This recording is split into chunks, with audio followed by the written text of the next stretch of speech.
Hey everyone, Chris here. I want to give you a detailed update on what we're looking at for Wednesday night into Thursday morning. A select few will see showers and thunderstorms move through central Iowa, and especially going to be watching the northern part of the state. I want to show you what's going on at the time of this recording on our Tuesday evening. The rainfall lottery. You know I like to talk a bit about that. That's over northeastern Iowa.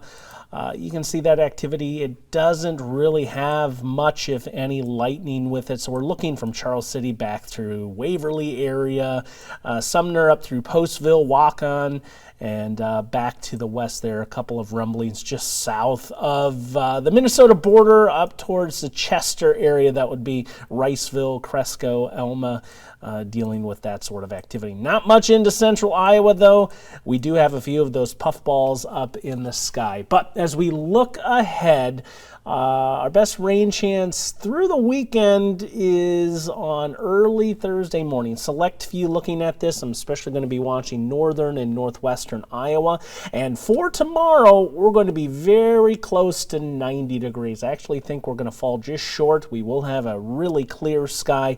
Mild temperatures and a couple of those fair weather clouds will pop up once again. And that's probably the deciding factor. 88 degrees.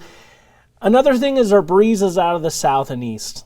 It's usually not beneficial in seeing big, robust temperatures. If it were more southerly or southwest, we may be able to get it done. But I do think we're hitting the upper end of the 80s. If I'm surprised here and one or two of us do end up making 90 degrees, it would be a pretty early instance of that, running about 3 weeks ahead of schedule, give or take a couple of days, as you see here on the data for select communities across central Iowa. Typically doesn't happen more or less until we get into the month of June. Hasn't been too humid, but I do think we start to see some rises in the humidity levels here. This is going to be for early Thursday morning. You start to see us creep up into the 60s when it comes to the dew points. That's the moisture surging in on that southeasterly breeze. Thunderstorm fuel, we like to talk about it, but this next system incoming, it's taking more of a northerly line, and those forcing features are going to try to shoot their way northeastward with time and generally bypass central Iowa. Now, we may not miss completely here, but at least for the severe outlook, I think we will, and a lot of this comes down to timing. We just won't have the best overnight timing with our chance for rain to sustain those severe limits. So what I am anticipating is development in a line of showers and thunderstorms out in the Dakotas and Nebraska and shoot its way east and north and east with time.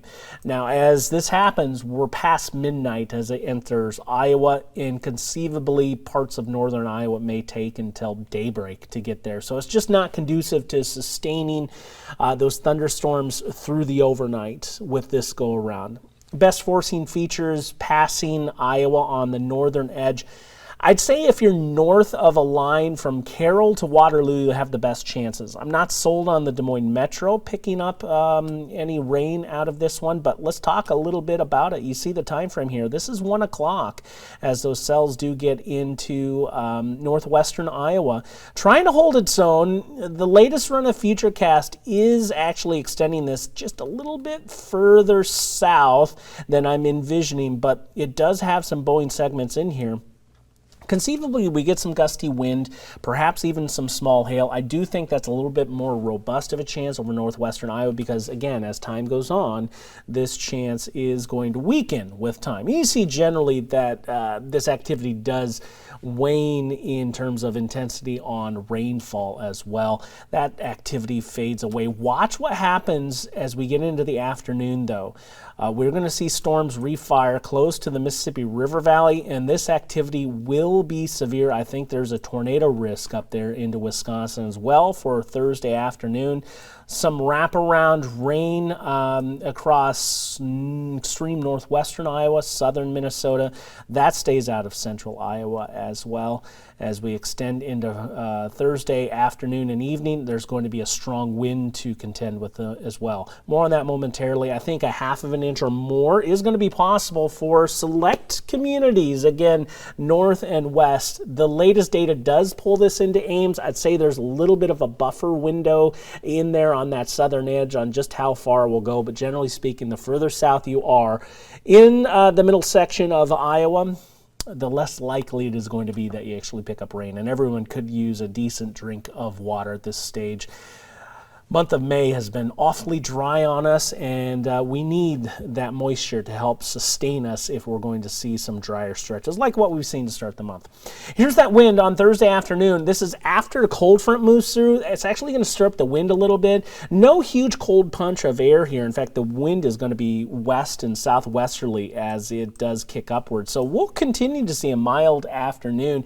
I still think we're hitting at least in the mid 80s, perhaps some upper 80s over eastern Iowa. Then those temperatures will come back down Friday, Saturday, Sunday. While it will be a bit breezy in this stretch, it will be quite comfortable temperature-wise in the 70s. A next system is going to be pushing in towards early next week. And Monday is going to give us the best opportunity for showers and thunderstorms. Potentially a soaking there as our next system moves in. A little too early to judge the severe prospects out of this, but if we're looking at things objectively, and I absolutely had to tell you, it looks to have more of a southern focus across the Midwest rather than targeting Iowa. Definitely something we'll watch. It looks like we'll be on the north side of a warm front with that one. But behind that system, cooler still, and by the time we roll into Tuesday, Wednesday, those temperatures are actually a bit below normal. We've started the month of May on the mild side, absolutely. So that's what we're tracking here as we continue on in this forecast. Not much anticipated early Thursday, but we will watch our northern edge for the best possibility of seeing that rain. And for everyone, I think we get in here on Monday with that best chance. Thanks for watching for this forecast update, no matter where you're joining me from. I do appreciate the support, and thanks for watching us here on Local 5.